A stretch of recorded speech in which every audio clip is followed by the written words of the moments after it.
Tem tradutor aqui, né?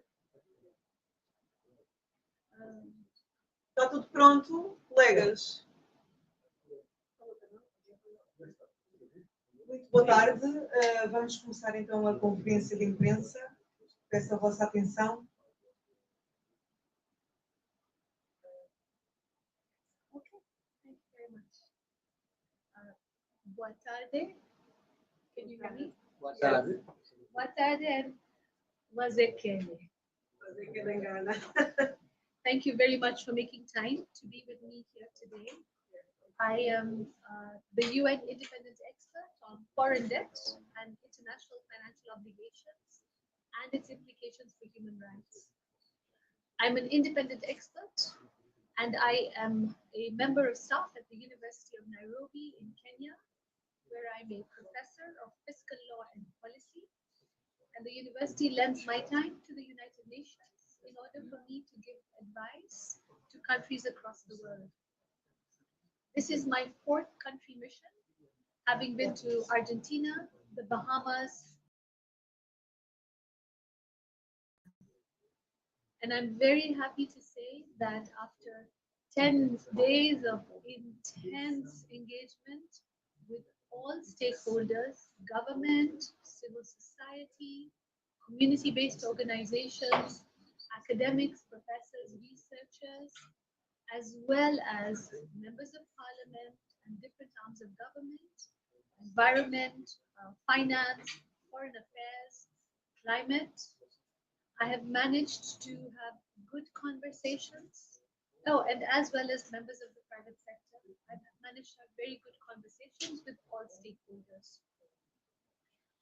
I would like to let you know that I have a report ready. It is already going to be published online and will be accessible in both Portuguese and English. So what was I doing here in Angola? So for the past 10 days, I have been trying to understand how to assist in raising the living standards of children in Angola. The pressure point is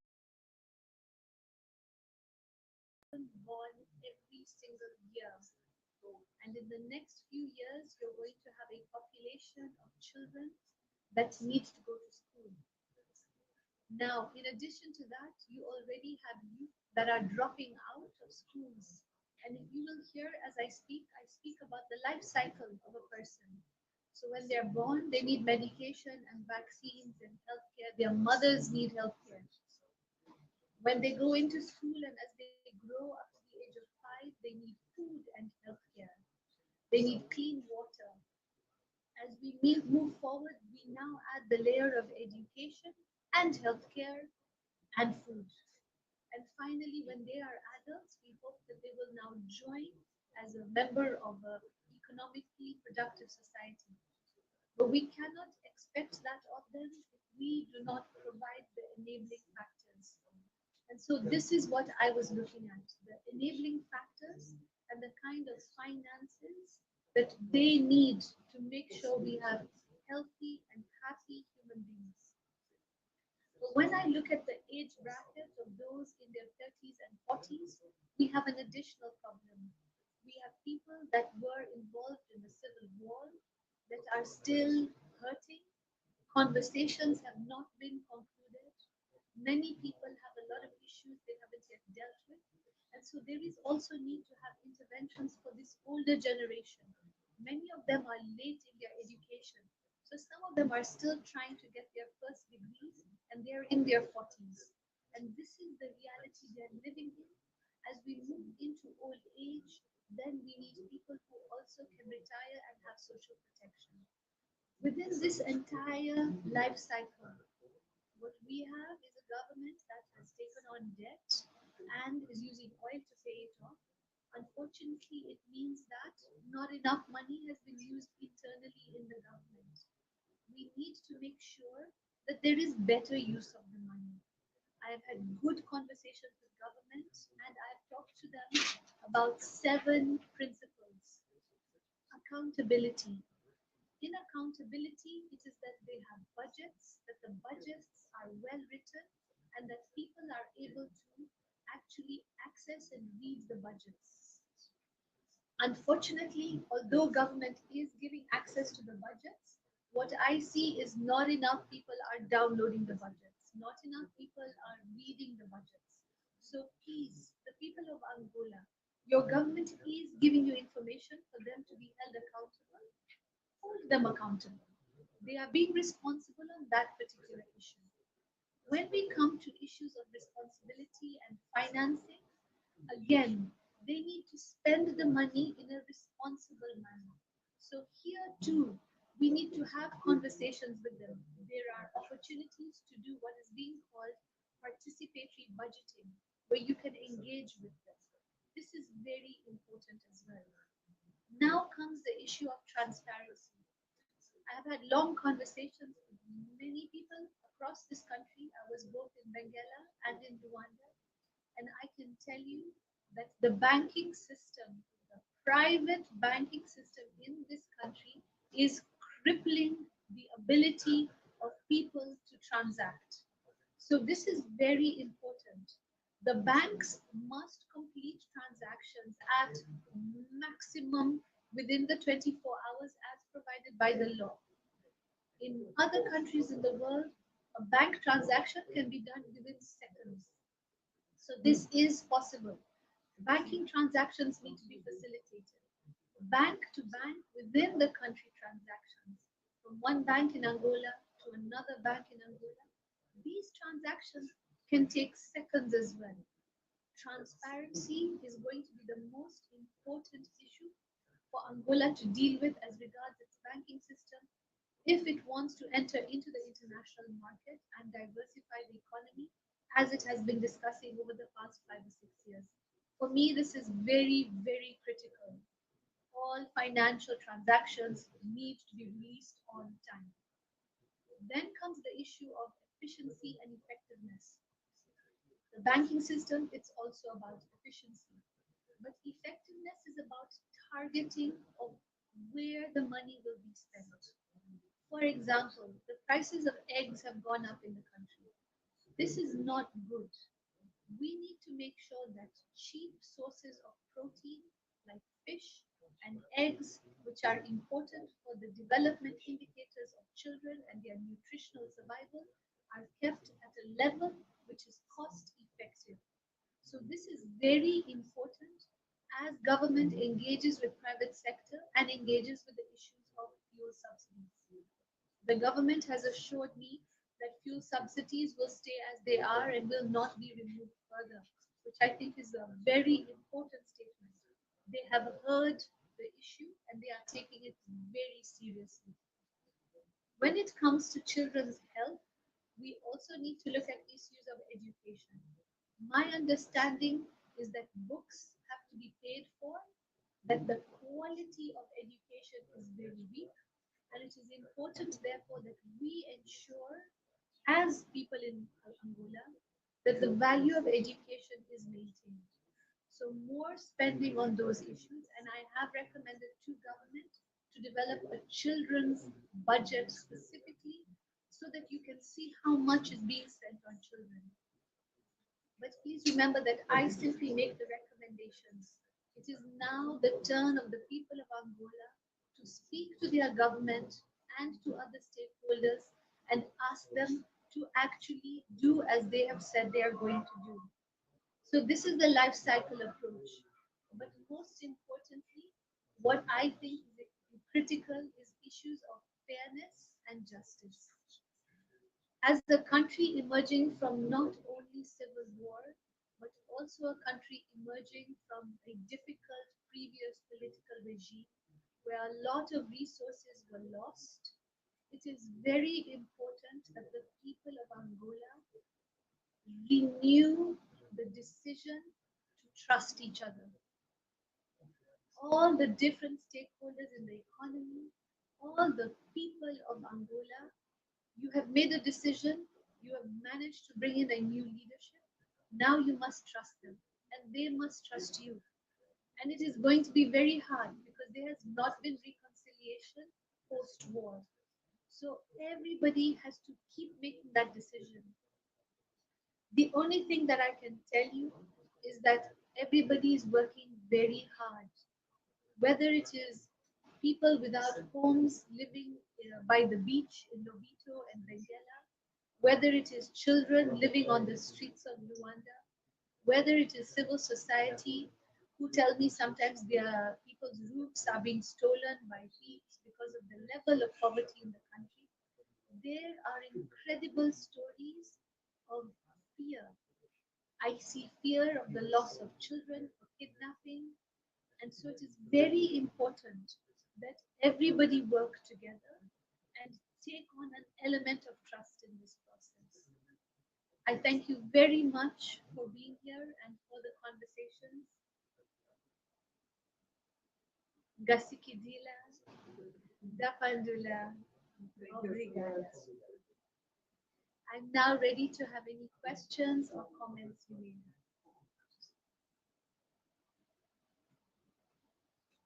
Muito obrigada, tia. Neste momento, a tia está aberta a questões. Estejam à vontade.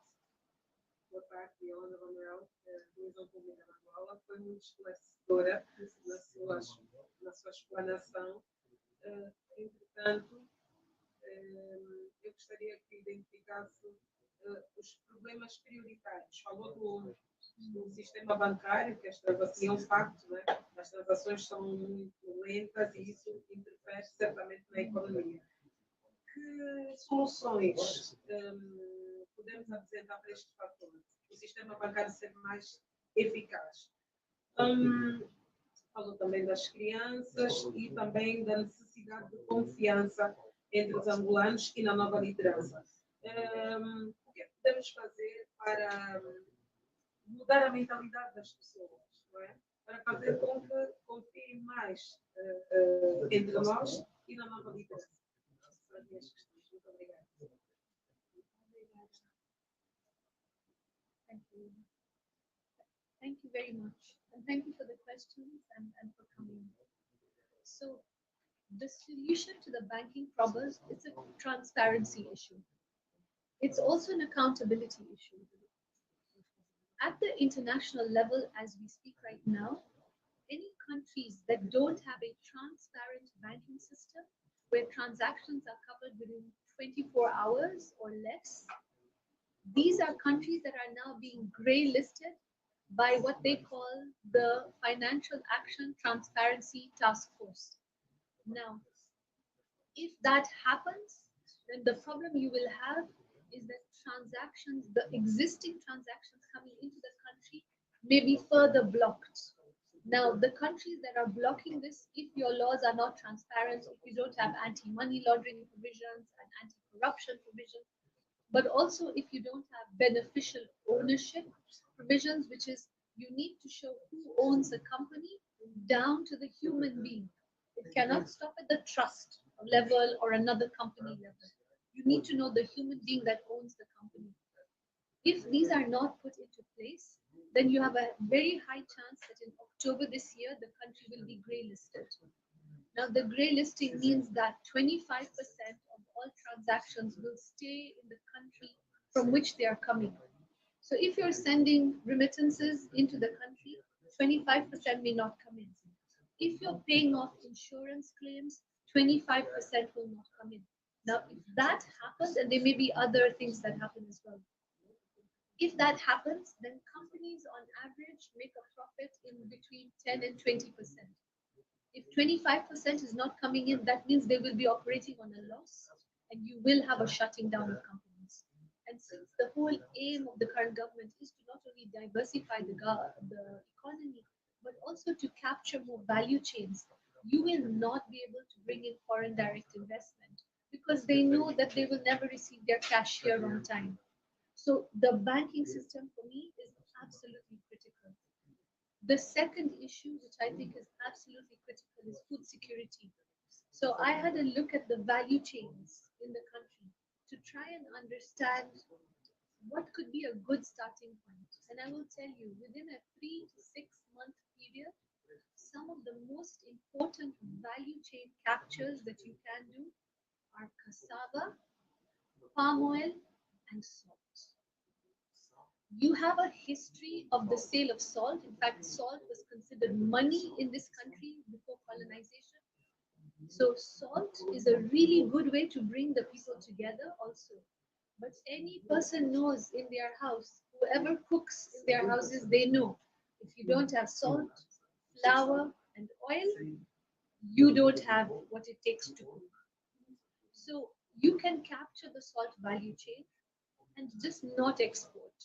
Develop bath salts, develop salt for tables, develop saline solutions for medical equipment.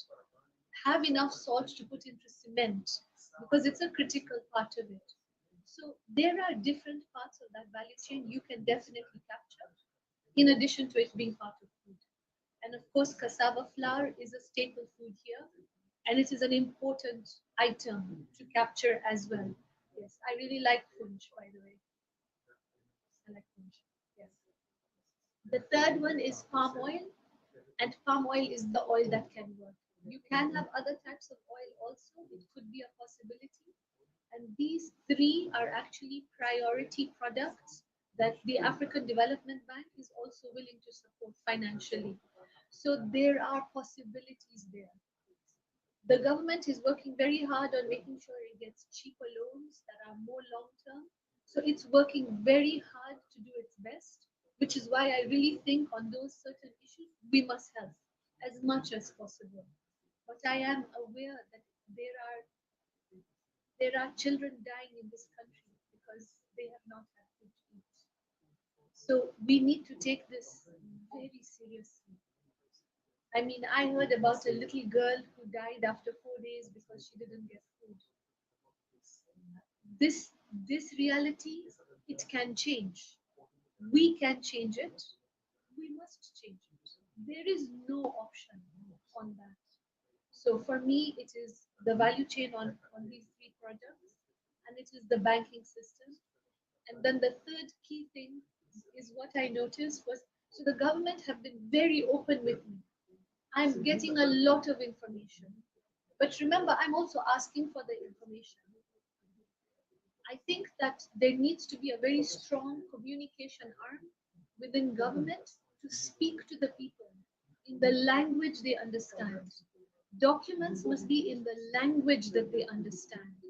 When laws are being passed or there is a reshuffling of political positions, for example, we must make sure the information reaches everywhere.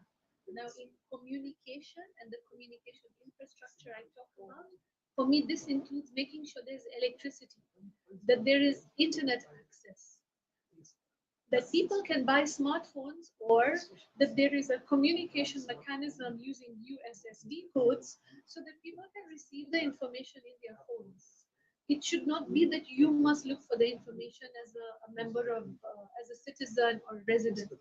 It must mean also government is giving information. So for me, it's about also making sure the outreach is going this way. And then at the same time, the people must also ask and must engage. So I think it is in both ways. Now, the fourth problem would be for me would be the issue of employment and skills development. There are programs in different parts of government that are quite good. I think they need to be linked to the Ministry of Education. So even if you don't have your degree yet, the skill can be recognized as a training or vocational training process so that you bridge the skill divide.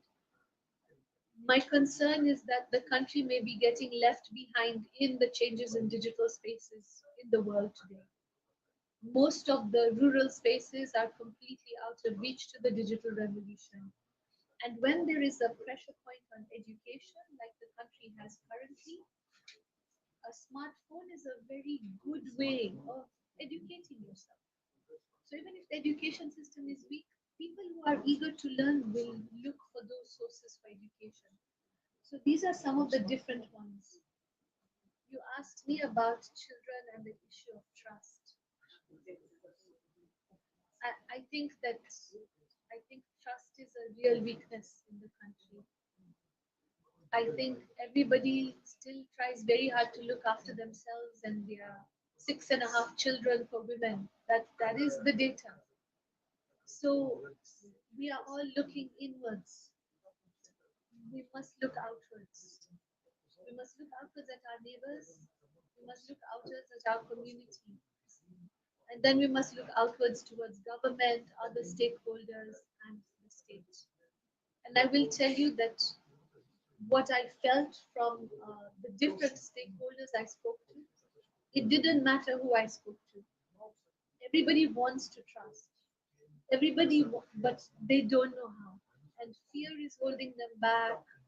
Experiences are holding them back. Living through a war has held them back. COVID affected a lot of people. We need to bridge that divide. And I think if somebody like me can come for 10 days and have this amazing openness from everybody, I think the country is ready to open up to each other as well.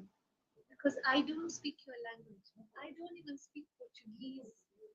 But everybody talked to me. Private sector, public sector, people on the road, civil society, government. You name the person and they talked to me. So I think you're ready. I think you have to try. But I am not Angolan. So Angolans know the best way to try. I hope that was useful for you. Yes. I'm open to more questions and comments. Okay. Quero... Obrigado. Meu nome, não sei se está ligado. Tá. Meu nome é Simão Ossi. Eu, na verdade, tenho muitas preocupações. Agora sim. Sim, dizia que meu nome é Simão Ossi. Eu tenho muitas preocupações. Eu sei que a sua visita a Angola é fruto de um convite feito pelo governo angolano. E, para além de ter vários encontros com vários departamentos do governo angolano, também recebeu grupos ligados à sociedade civil, sobretudo a plataforma angolana da cidadania sobre a dívida pública. Mas sei que o seu mandato tem um foco principal nas questões ligadas às mulheres e às crianças.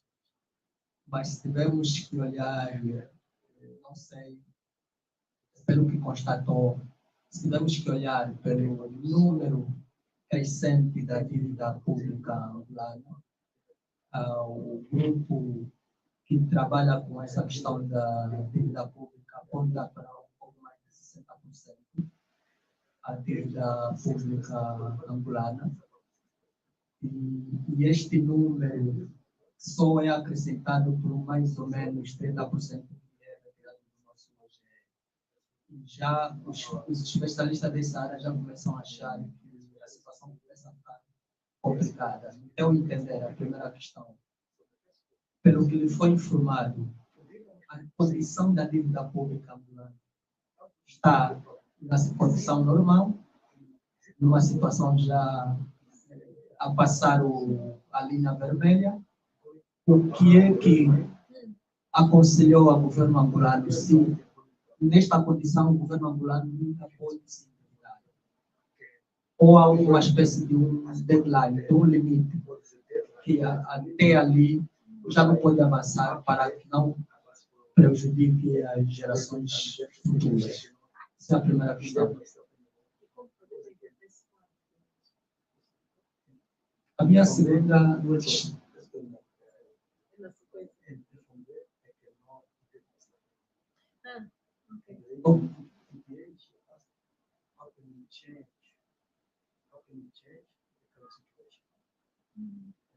Okay. A minha segunda questão. Another question? Yes. A minha segunda questão é olhar, por exemplo, pela dívida que o nosso governo contrai. Nós temos o nosso governo tem a maior dívida com a China, tem também com, por exemplo, o Banco Mundial, o FMI, mas, por exemplo, nós não somos muito informados sobre o impacto da contração da dívida. por exemplo, quando o governo vai contrair dívida, nós não somos informados se contrai dívida para que efeito. Olhando para aquilo que tem a ver com o seu mandato, as crianças e as mulheres não são beneficiadas diretamente pelaquela contração da dívida. O que é que o governo angolano terá passado relativamente a essa questão?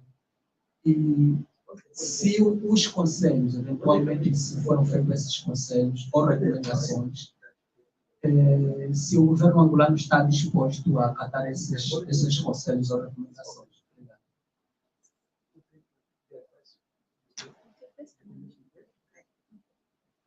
Obrigada. Thank you very much. So, I'm still receiving information from the government, okay? And I haven't seen all the debt agreements yet, but I'm hoping to see them. Whatever it is that the government is allowed to share with me, and I will explain why I say that. So, Angola faces a very difficult situation which is not unusual. It's happening in many countries across the world right now. Debt agreements are private agreements between the creditor and the debtor when they are between a nation. Unfortunately, that is in the law of those contracts. The contracts say so. The only way, therefore, for a person to see or access these contracts is if there's a leakage, because the governments themselves are also not allowed to release them in public very often, depending on the clauses. And like I said, this is on countries across the world. Okay, so Angola is not an exception. Now, Angola has the secondary problem, which also many other countries in the world have, which is it has inherited the responsibilities of a previous government. So you have a new leadership in place, and the old leadership had made commitments. You're also aware, because it is public knowledge, that a lot of the money from the old regime actually never even stayed in the country. There are court cases across the world. I don't have to remind you as Angolans, money that is outside the government, outside the country, that the government is trying to get back. So there is a second pressure point there. Now, in that second pressure point on money outside the country, I have developed guidelines on the repatriation of state assets, which the government, I believe, intends to use in order to try and get the money back. But in the meantime, it needs to find money to help build the country. So it is stuck because the international system actually doesn't allow it to come out of that problem. Third problem, when you are the market for international goods and services, then taxation should be paid in these different countries. But currently, taxes are only paid in the country where the company is headquartered. So this is a third problem facing all developing countries.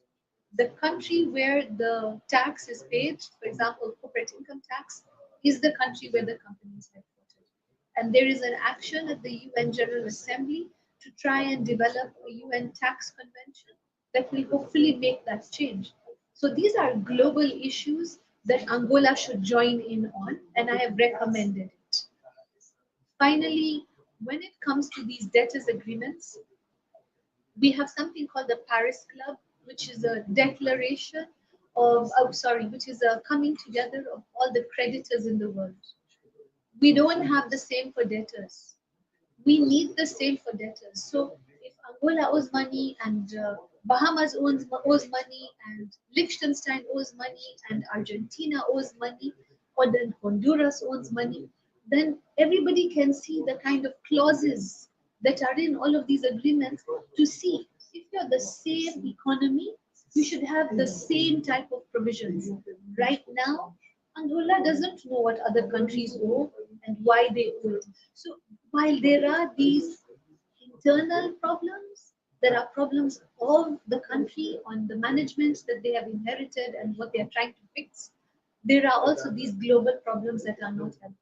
So it has to be effort from both the domestic level and it has to be effort at the international level also. So this is the broad debt framework that we're dealing with globally. Previously, my mandate has requested that there be a international debt architecture. There isn't even a place to go and say, I don't agree with this agreement. The interest rate was bad. Can we renegotiate? There's nowhere to go for that. There are no laws on that internationally. So you can imagine the kind of pressure and strain a country goes through where there's no laws to guide you and you need money. Can be almost held hostage sometimes to the person offering you money.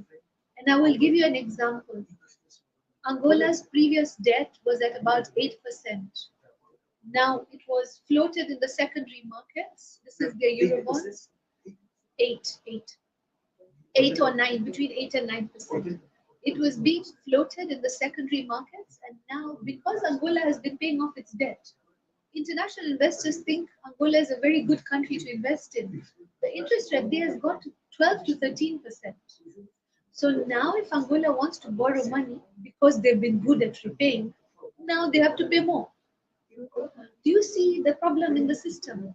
Just because you're good at it, you're reliable, you become attractive to investors, your rates go up. And that's gone up by 5%. That's a lot of money. For anybody who has tried to take a loan, 5% is a big jump up. So these are the challenges that the country is facing. And like I said, they were very open. They really talked to me. So how can we change the situation? This is why I come back. Trust, fairness, treat people with each other with fairness, be understanding of what is restricting them, be efficient with your money, be effective with your money, but be transparent, accountable, and responsible. So, and it's not just for government to be that. Private sector must be held accountable. They must become transparent, especially the banking system. For me, I cannot stress enough how the banking system is going to be one of your core solutions if you can sort it out. Your domestic banking system. Because of the problems in the transaction times, people are moving to the informal markets and the cash economy to do forex transactions. If the banking system was working properly, that would not be happening. Okay, and then the banks would be making more money because they would be doing more transactions, which is legal. You know, it's legal money, it's legal profit, it's legal revenue. We need to fix that system very much.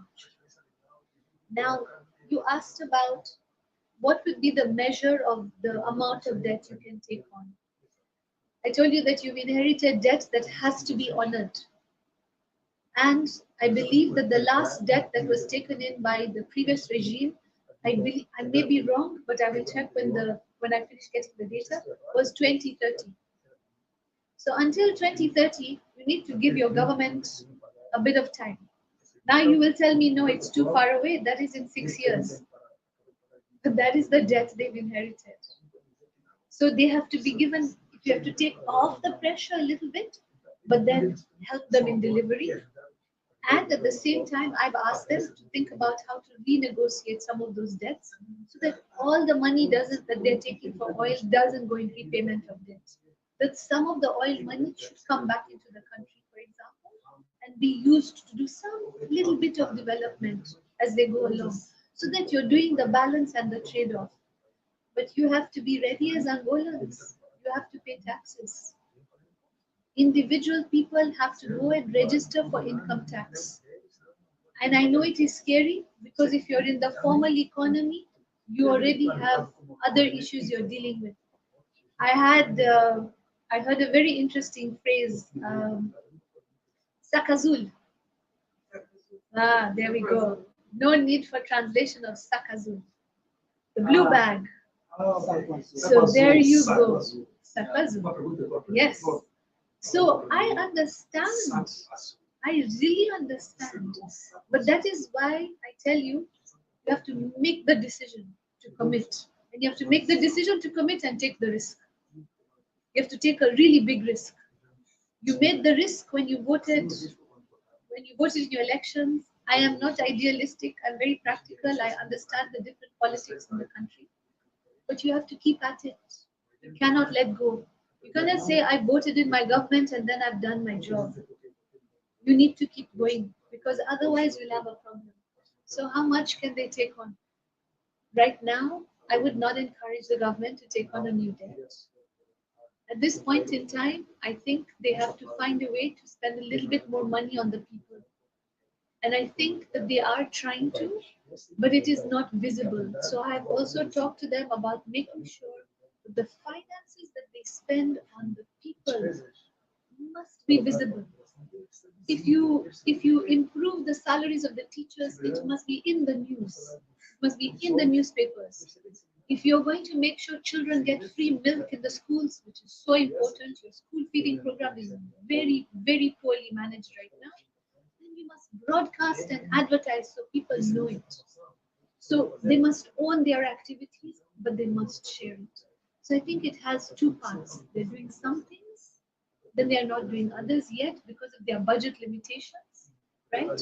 But they are also not sharing so well with the country, which I've asked them to do. Obrigada.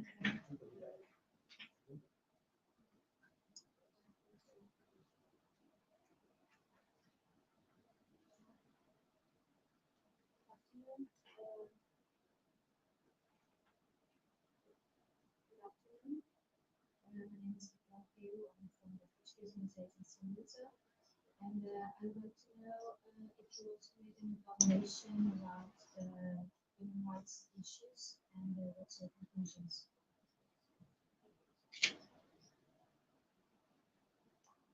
Thank you very much. Thank you very much. Yes, my focus for this visit was actually the rights of children. So what I think is very important is that there be child-based budgeting. So it's very clear how much is being spent on these 1 million children that are being born every year. I had long conversations with the government about how to support food programs, about how to build the value chain so that they are food self-sufficient as quickly as possible, but also how to build in the education system. And those has been the focus that I've looked at. One of the things that struck me are the numbers of children on the street, whether it is in Luanda or it is outside. And I think this is also something we have to take cognizance of. So I have asked them to consider building a birth registry so that everybody has papers. That's very important, so that you can track and trace them. I've also heard of numerous incidents of not just lost children, but child trafficking and kidnapped children, some of which I believe are ending up in mines across the continent and in some cases outside the country. And again, there needs to be a systematic registration of children so that you can track and trace them. And I think that this is very important. I also think that it's part of the trust deficiency in the country. Communities don't necessarily inform the government or the police services when a child goes missing. So we need the police and the security services to take on a very positive and community-based approach to the spaces where they occupy. Because for me, this is a very, very big problem. These 1 million children a year that are being born really need to be protected. They have assured me that it is their focus. They're already developing citizens-based budgets, which I saw actually today. And they've been pushing for participatory budgeting, which I also think is very good, which means that the community decides how money is spent, and hopefully there will be more children-based interventions in that. But I'm also still waiting for additional information. So my final report for all of you to know, my final report should be ready latest by October or November this year and will be in the public domain by January next year. And then I will physically present the report at the Human Rights Council in Geneva. So there is still process ongoing, and any gaps in my knowledge or any errors or mistakes are of course my own, as I await for more documentation to come into government. But what I have spoken of are things that I have actually seen. If I have not specifically answered questions, it's because I have not received all the data yet, and I don't want to say things that are not accurate. So on the issue of debt, I have not received it, so I cannot specify for you what the percentage should be. Obrigada. Just another very quick question. What do you think are the chances of Angola going back to the grey list in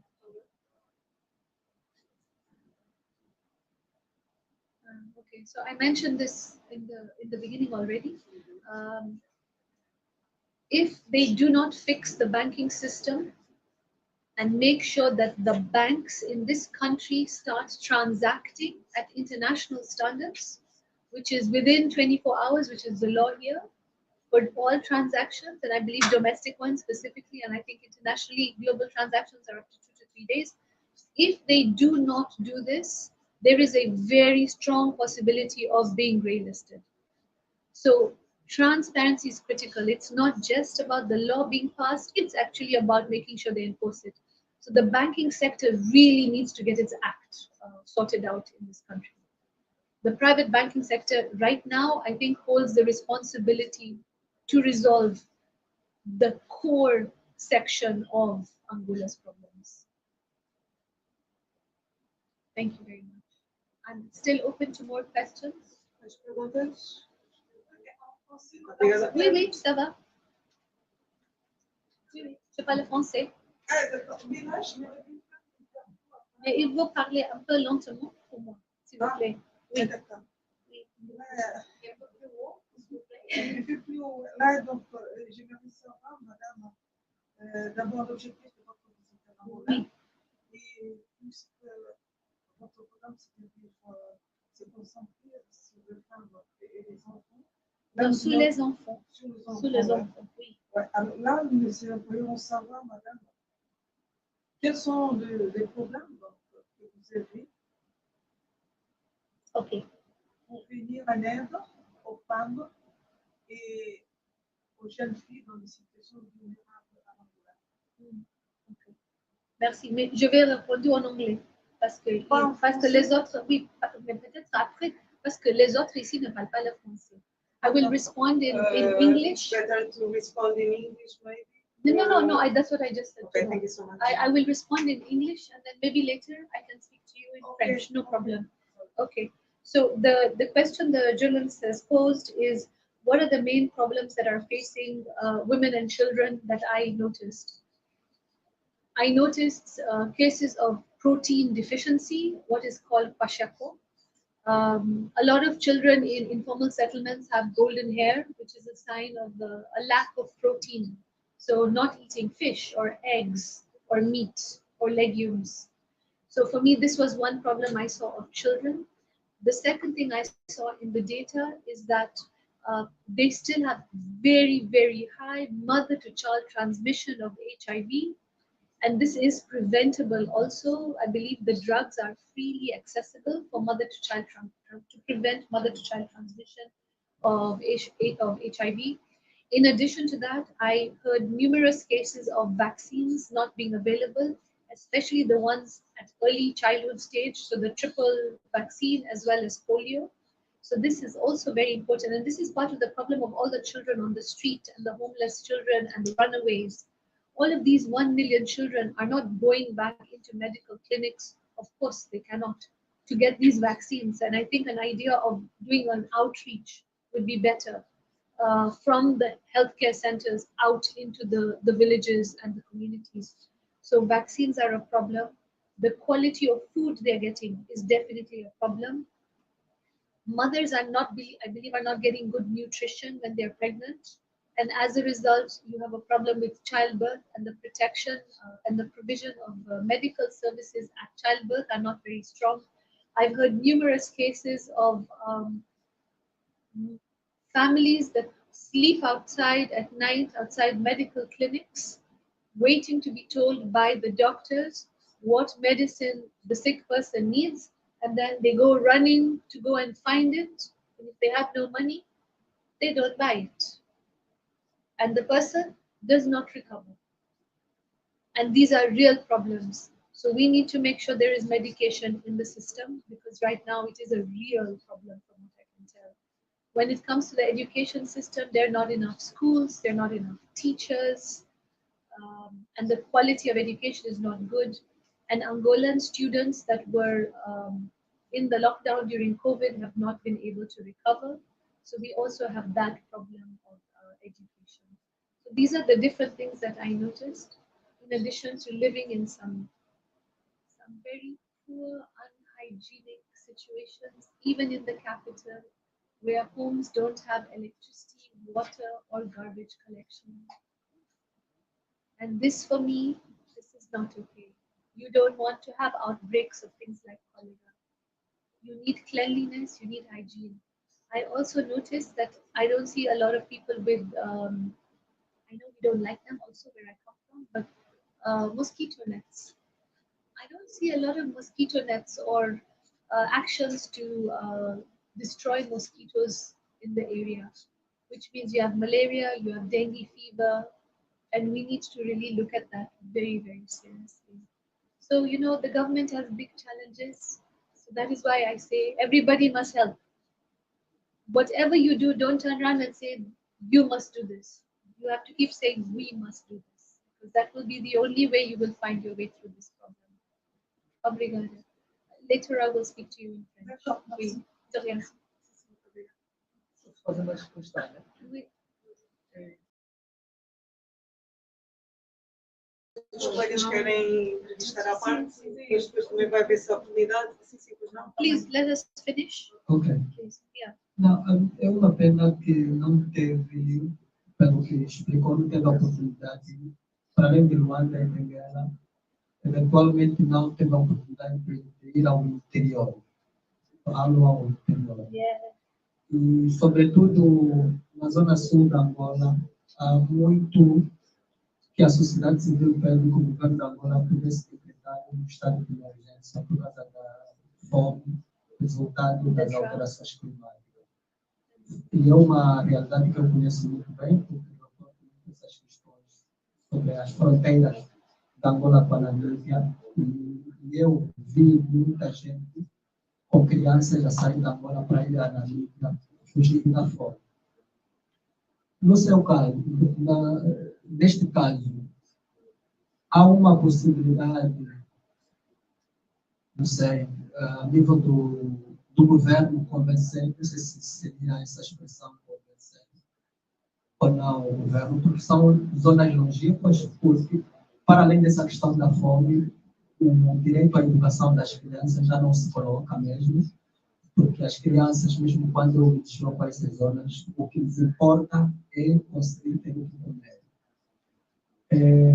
Como é que se poderia fazer para que se pudesse efetivamente decretar o estado de emergência para essas zonas, já que existem mesmo crianças que estão mais, a questão da malnutrição nessas zonas, do sul da Angola, Nene, Huila, Namibe, Quando é muito grande. E também a questão, para terminar mesmo, a questão da merenda escolar. Das mais de 2.000 escolas que eventualmente existem no país, os dados que eu tenho, só 70 escolas é que se beneficiam da merenda escolar. Quer dizer, a maioria não se beneficia. Isso contribui negativamente no aprendizado das crianças. Como resolver essa situação? Ou o que é que se pode aconselhar para resolver essa situação?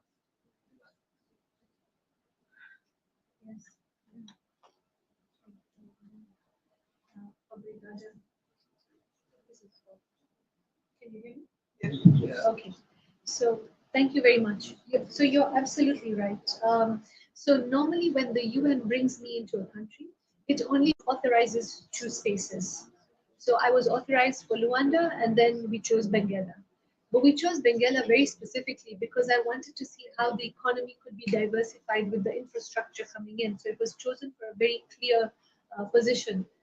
I have had a conversation with the government, and I hope they will bring me back in again to the United Nations, because they're also quite keen for me to try and understand better these other spaces.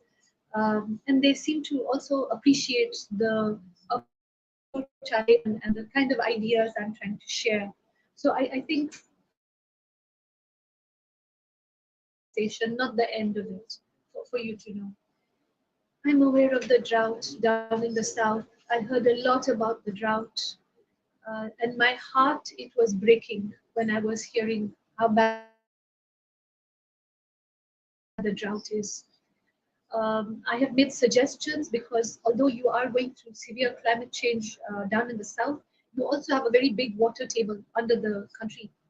And so I think it is possible to drill down and start to have water from below the earth if you don't have a standard rain cycle in future. I've also made suggestions for other entities like the African Union who can provide different types of support to the government, and they seem very open to exploring those suggestions.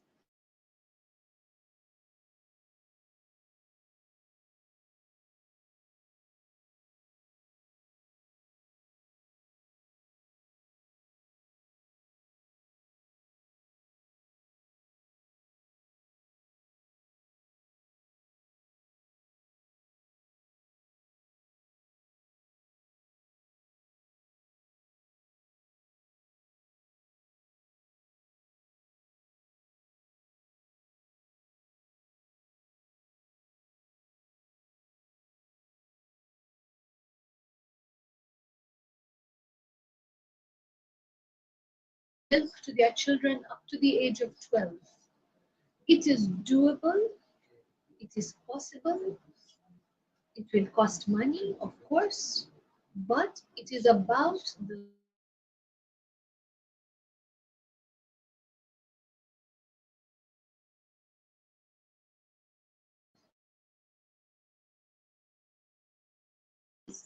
concentration difficulties, stunting, which is a big problem already in the country. So they will not grow big. These are all preventable if we can get good food to them. I noticed that the programs are not every day, the food programs. They are not in all schools. That the meal plans are not standard. So it's not the same type of food with the right nutritional balance. And in the beginning, you notice I mentioned about the price of eggs. Any doctor will tell you one egg a day will solve a lot of problems for children. But the price of eggs has gone up by 400%. 400%, which means that they cannot even afford the one egg, with people living under $1 a day. So these are maybe, they may feel like big interventions, but I think they are interventions that it's worth trying to do. And I hope that the government will try. They have assured me that they will be trying very hard to do so. Thank you very much. Damos por terminadas. Penso que a TPA será o primeiro órgão a fazer a entrevista à parte.